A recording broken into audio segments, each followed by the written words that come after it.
નવરાત્રિની શરૂઆત થાય છે। માં અંબાની ભક્તિ, ઓપરેશન સિંદૂરની શક્તિ, આત્મનિર્ભર બનીએ નસ નસથી મોડી રાત સુધી ખેલૈયાઓ ગરબા રમશે પૂરા હકથી।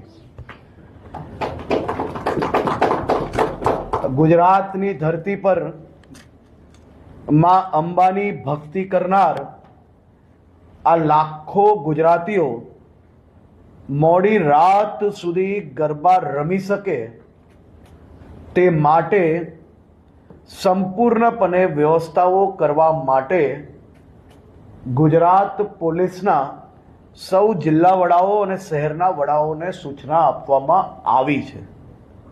સૌ નાના નાના વેપારી